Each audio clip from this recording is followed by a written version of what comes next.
Hello students, मैं श्री दीपचंद चौधरी महाविद्यालय ललितपुर से आज हम जो सिल्क की केमिकल प्रॉपर्टीज होती हैं उनके बारे में विस्तार से जो है जानेंगे।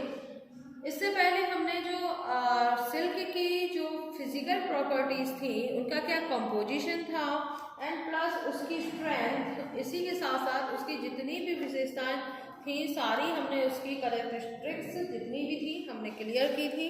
और सिल्क का उत्पादन कैसे किया जाता है यानी इसकी मैन्युफैक्चरिंग, ये सारी चीज़ें एंड टाइप्स ऑफ सिल्क की सिल्क के कितने प्रकार होते हैं, क्योंकि जो आपके एग्जामिनेशन में पेपर में जो आपसे पूछा जाएगा तो एग्जाम पेपर में सिल्क रिलेटेड क्वेश्चन भी उसमें पूछे जाते हैं। स्पेशली उसकी मैन्युफैक्चरिंग आपसे पूछी जाती है, इसके अलावा इसकी फिजिकल प्रॉपर्टीज, केमिकल प्रॉपर्टीज, इसके अलावा कितने टाइप्स की जो है वो सिल्क होती है वो एक क्वेश्चन जो है महत्वपूर्ण रूप से पूछा जाता है। इसके अलावा इसमें से कोई भी क्वेश्चन नहीं बनता है और ये लॉन्ग क्वेश्चन में सबसे ज़्यादा पूछे जाने वाले क्वेश्चन और इसका रिपीटेशन काफ़ी बार हुआ है कि सिल्क जो है इसकी क्या कैरेक्टरिस्टिक्स हैं और उसमें फिजिकल एंड इसके साथ साथ केमिकल प्रॉपर्टीज दोनों को ही पूछा गया है और रिपीट भी हुआ है। तो इस पर आप ज़्यादा से ज़्यादा फोकस करके जो है इसके बारे में पढ़ें। तो सबसे पहले हम बात करते हैं सिल्क की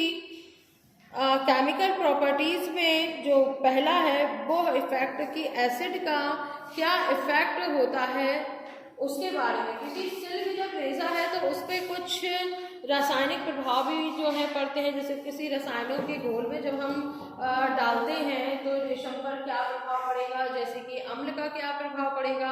अगर क्षारों के घोल में जो है रेशम को डाला जाए तो उस पर क्या इफेक्ट आएगा, रंगों का जो है रेशम पर क्या प्रभाव पड़ता है या कौन से रंग किस तरीके से इस पर चढ़ते हैं। इसके अलावा विरंजक यानी जो ब्लीचिंग है उसका क्या इफेक्ट पड़ता है। इसके अलावा पसीने का जो है क्या प्रभाव पड़ता है इस पर, तो इसके बारे में हम जानेंगे। तो सबसे पहले बात करते हैं हम इफेक्ट ऑफ एसिड की। तो जो इसका फैब्रिक का इसका जो रेशम का ये सिल्क फैब्रिक होता है उसको जब वॉश करते हैं तो उसमें जो भी एसिड यूज़ किया जाता है, अगर हम उसके हल्के घोल की बात करें तो उसमें रेशम को कोई भी विशेष हानि नहीं पहुंचती है या कोई भी ज़्यादा बुरा प्रभाव नहीं पड़ता है। वहीं पर जो हमारी रेशम है वो हल्के अम्ल को जो है वो एब्जॉर्ब कर लेती है और आसानी से भी नहीं छोड़ती। इस प्रकार अगर देखें तो हल्के अम्ल के प्रयोग से रेशम और अधिक चमकदार हो जाती है यानी काफ़ी ज़्यादा शाइन करती है।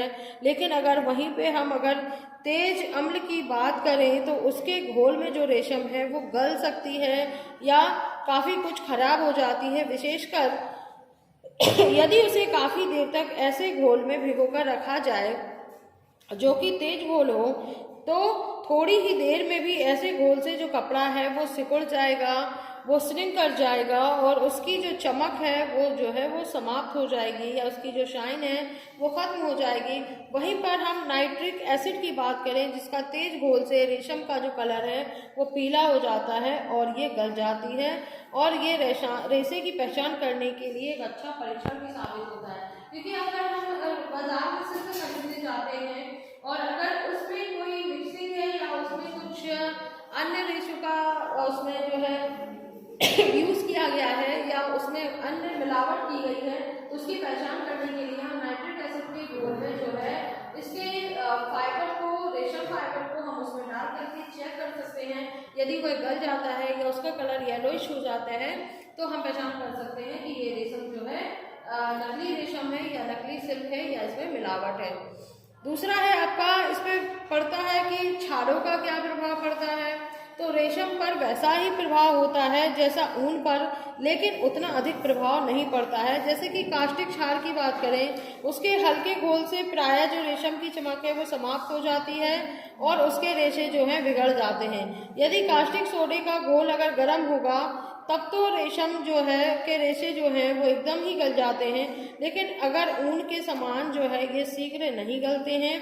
और अन्य हल्के क्षारों जैसे कि बोरेक्स और अमोनिया का रेशम पर बहुत ही कम जो है इफेक्ट पड़ता है और दाग छुड़ाने या कपड़ा धोने में आवश्यकता अनुसार बिना ही डर के हम इसमें अमोनिया का या फिर बोरेक्स का यूज़ कर सकते हैं। तो क्षार का भी यही आपका प्रभाव पड़ता है जैसा हमारे ऊन पर पड़ता है, लेकिन उनसे थोड़ा सा जो कम है, ऊन से थोड़ा सा कम इफेक्ट इस पर पड़ता है।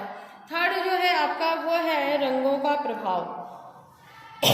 तो रेशमी रेशों या सिल्क जो फाइबर होता है उनका रंगों के प्रति गहरा सादृश्य होता है। इन्हें अम्लीय, बेसिक या डायरेक्ट या जितने भी प्रकार के रंग होते हैं उनसे हम इसे रंग सकते हैं और इन पर जो है रंग जो है आसानी से चढ़ जाते हैं और पक्के होते हैं और सभी रंग जो है रेशमी वस्त्रों पर खिलते हैं, क्योंकि रेशमी या सिल्क का जो फाइबर या होता है उससे जो फैब्रिक तैयार होता है वो फैब्रिक काफ़ी शाइन करता है, चमकीला होता है। तो इसमें रेड कलर, येलो कलर या कोई भी कलर की बात करें तो वो सभी कलर अच्छे लगते हैं। इसके अलावा चाहे वेट रंग हो और चाहे बेसिक रंग हो, चाहे अम्लीय रंग हो, चाहे डायरेक्ट रंग हो, यानी जितने भी प्रकृति के रंग होते हैं वो सभी रंगों से जो है इस पर हम रंग कर सकते हैं।